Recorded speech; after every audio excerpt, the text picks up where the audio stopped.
Gil Bindelglas is with us today. He's the executive producer of the documentary film From Philadelphia to Fallujah. He is also the creator and writer of the film. By way of background, Gil holds a master's degree in international affairs from the American University in Washington, D.C. He is a principal in the production company Sweet Prince Productions and a partner in the consulting firm KUH Associates. On the fitness side, Gil is a marathon runner. He's on a quest to run 5 marathons in 5 countries in 5 years. Gil, welcome to the show. Thank you, Robert. Gil, the film is called From Philadelphia to Fallujah. Tell us about the film. Yeah, the Army-Navy rivalry is among the most storied rivalries in all of sports. It's rivalry that goes back about 100 years, and it pits United States Military Academy at West Point against United States Naval Academy in Annapolis. In 2001, that game was played just weeks after 9/11.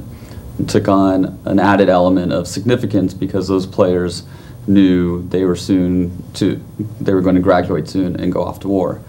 Our film profiles 3 of the players who played in that game and chronicles their respective journeys over the last 10 years. What inspired you to make this film? Well, I never attended either of the academies, nor have I ever been in the military. I did live in New York on 9/11. And I vividly remember being in my office on the west side of Manhattan as, like millions of other Americans, witnessed the Twin Towers come down.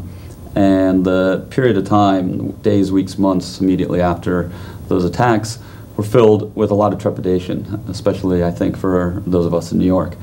And sports had become a kind of therapeutic outlet for us. And I remember that Army-Navy game, which was on December 1st, 2001, because of all the pomp and circumstances around that game, knowing that those players, as I said, were going to soon graduate and go off to war.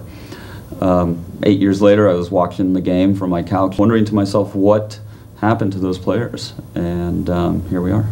So what was the process like of making this film? Well, like I said, I originally conceived of the idea about 2 years ago. I formed a team. I had never made a documentary, produced a documentary myself at the time.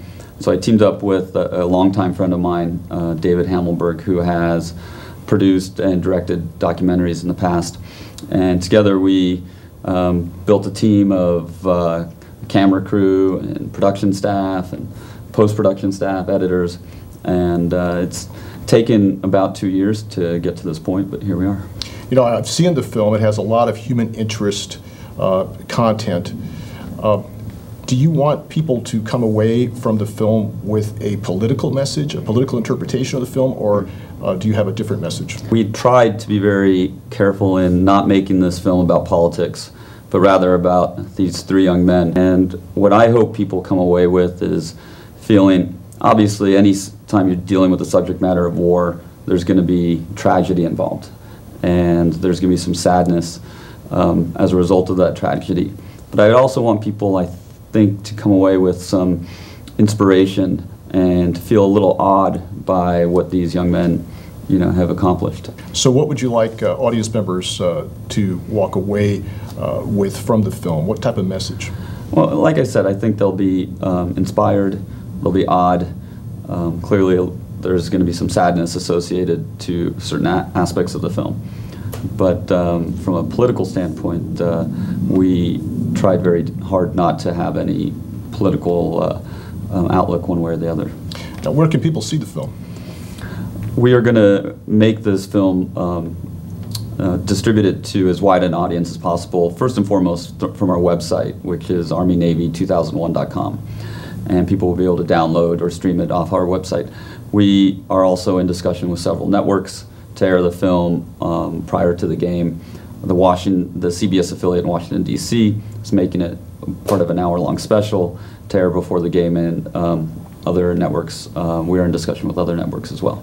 Are proceeds from the film benefiting any veterans organizations or other organizations? A portion of the proceeds are going to benefit Hire Heroes USA, which is the organization associated with Brian Stan, the J.P. Blecksmith Foundation, which is a scholarship foundation in his name, and the Durham, North Carolina Church, It's a community outreach church that is associated with Omari Thompson.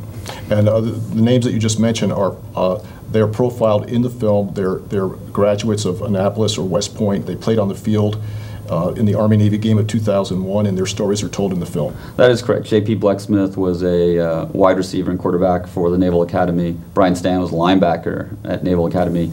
And Omari Thompson was a wide receiver for Army. All three of them played in the field that day, in the football field, and all three of them made a similar journey to Fallujah, to the battlefield of Fallujah. Gil, thanks for being with us today, telling us about this film. Thank you, Robert. It's good to be here.